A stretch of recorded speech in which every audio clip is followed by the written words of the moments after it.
What's going on today, guys? Welcome back to an episode of Holy Crap, I hope I don't have to film this again or I'm gonna lose my mind. I'm your host. I've done this a couple times now. Today we'll be talking about plugins. Do you need them?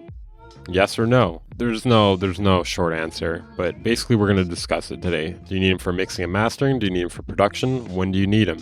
What do you need them for? Why do I review them?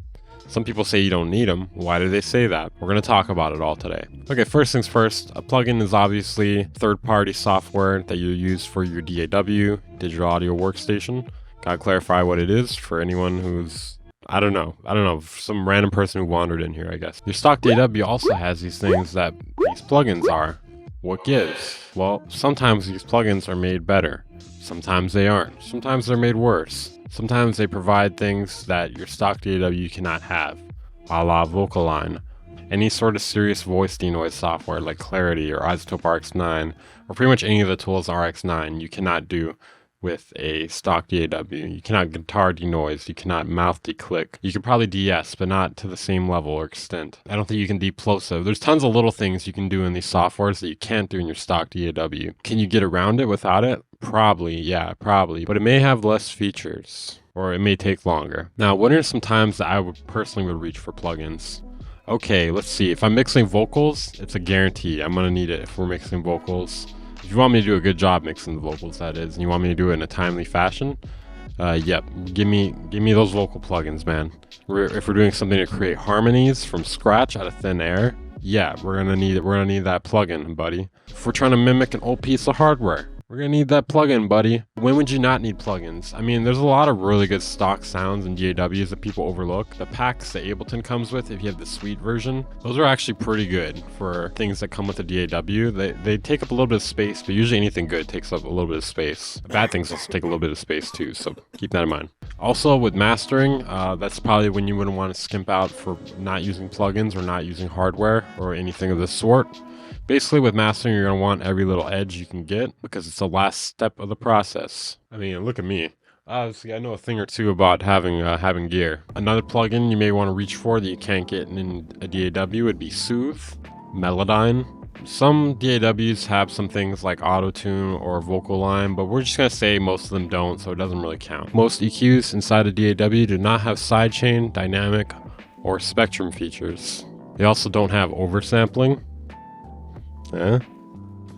Most DAWs do not have harmonic excitement or vocal rider, or pretty much a lot of like the things that you can get in waves, at least like to the same extent. Almost positive no DAW comes with granular effects. They may come with a granular synth, but not granular effects. My point is they don't have fragments or portal, okay? No DAW has frequency response or correction for your headphones or speakers. I also don't really see any Shaper Box or LFO tool type devices. Maybe in Max for Live, maybe in Reason, but that's about it. Now you can definitely do 75% of what the FabFilter bundle does in your stock DAW. But the thing is, I personally think like almost everything in the FabFilter bundle sounds a lot better than their stock device counterparts, at least to my ears. I find Serato Sample to be a much better functioning sampler, or if you want to spend less money, maybe CR8. I also heard there's a free one, maybe called Momentum or something.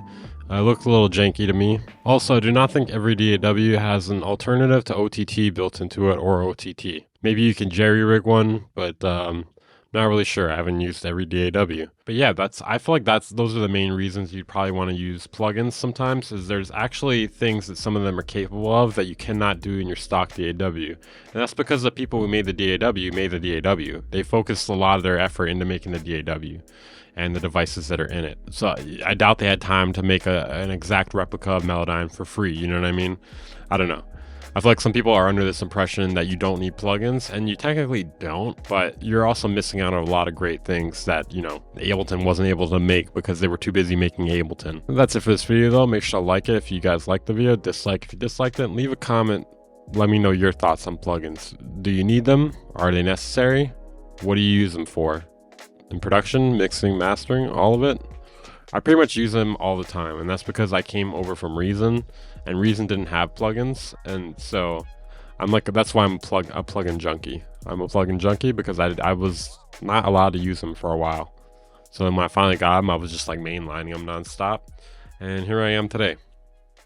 I think I have a problem. Make sure to leave a comment, subscribe, turn on notifications. Let me know what's going on in your life. Just kidding. I don't care. Bye.